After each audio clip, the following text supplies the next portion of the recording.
Ini adalah sebuah momen yang mengubah cara pandang hidupku. Halo semuanya, perkenalkan nama saya Fauzia Rahma Azhara dari program studi Pendidikan Bahasa Indonesia. Saya merupakan mahasiswi dari Universitas Tanjung Pura.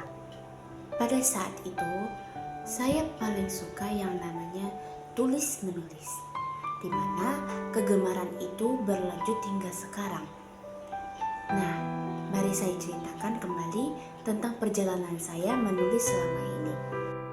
Sejak sekolah dasar, saya sudah mulai mencoba merangkai beragam kalimat yang akhirnya membentuk susunan paragraf. Dari sana, saya mulai terbiasa menulis dan merangkai kalimat hingga akhirnya semua itu bisa saya tuliskan di sebuah buku. Saat liburan tiba, orang tua menyarankan saya menggunakan laptop mereka. Dan sejak saat itu, saya mulai terbiasa mengetik kata demi kata. Waktu itu, saya tidak sadar bahwa apa yang saya lakukan ternyata didukung oleh orang tua saya. Sementara di luar sana, banyak orang yang bahkan belum tentu mendapatkan dukungan yang sama. Memasuki SMP, saya tidak mengenal siapapun. Saya merasa harus bisa beradaptasi, tetapi ternyata saya kesulitan untuk sekadar berbicara atau menyapa teman sekelas. Semenjak saat itu, saya merasa mulai tersingkirkan dari lingkup pertemanan.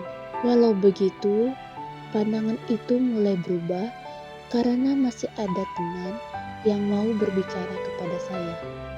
Saya memang canggung dan kaku saat berinteraksi, dan mungkin itulah alasan saya terlihat menjauh. Sebelum pandemi, saya bergabung dalam organisasi perpustakaan. Saat jam istirahat, saya sering berada di sana sampai suatu hari seorang petugas bertanya, "Apakah kamu tidak memiliki teman?" Pertanyaan itu membuat saya bingung. Apakah saya terlalu sering datang ke perpustakaan sampai dianggap seperti itu? Saya pun hanya menjawab apa adanya. Ketika pandemi, seorang kakak kelas mengajak saya untuk mengikuti lomba menulis kumpulan cerita pendek. Saya merasa ragu karena minim pengalaman, tetapi orang tua tetap mendukung. Saya mulai bergabung dalam grup kepenulisan, mengikuti seminar, dan diskusi daring. Awalnya memang menyenangkan, sampai akhirnya saya menerima kritik bahwa cerita saya tidak memiliki latar yang jelas. Sejak saat itu, saya mulai kepikiran tentang kritik tersebut. Saya pun beristirahat sejenak dari dunia kepenulisan. Sewaktu kelas 11 SMA, saya mendapatkan tugas menulis cerita pendek. Dan pada hari itu, saya akhirnya menulis kembali setelah beristirahat sejenak. Dalam 2 hari, saya habiskan untuk menulis cerita dan tanpa saya sadari, sudah menggunakan 10 lembar kertas dengan jumlah kata mencapai 4.000. Itu adalah tulisan terpanjang yang pernah saya tulis sebelumnya. Di saat yang sama, saya mulai memikirkan masa depan. Seorang teman berkata, "Kamu cocok di bidang sastra atau bahasa." Kalimat itu membuat saya berpikir. Selama SMA, saya telah memilih bahasa Arab dan bahasa Jerman sebagai mata pelajaran pilihan, selain bahasa Indonesia dan bahasa Inggris sebagai mata pelajaran wajib. Dari sana, saya menyadari bahwa dunia bahasa telah menjadi bagian dari hidup saya.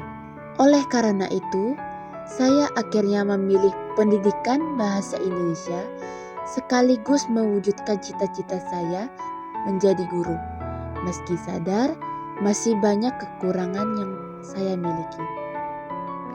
Lucunya, ketertarikan saya pada cerita bermula karena saya menonton animasi Jepang. Saya sudah terbiasa menganalisis alur dan mulai membaca artikel serupa dari sisi linguistik selama kurang lebih 2 jam. Padahal saat itu sudah malam hari. Akhirnya saya menyadari menulis bukan lagi sekadar hobi, tetapi cara saya berekspresi. Dari menulis, saya belajar bahwa rintangan adalah bagian dari proses dan kita harus tetap maju. Berhenti menulis mungkin wajar, tetapi memulai kembali selalu menjadi bagian dari perjalanan. Akhir kata, saya ucapkan terima kasih dan sampai jumpa lagi.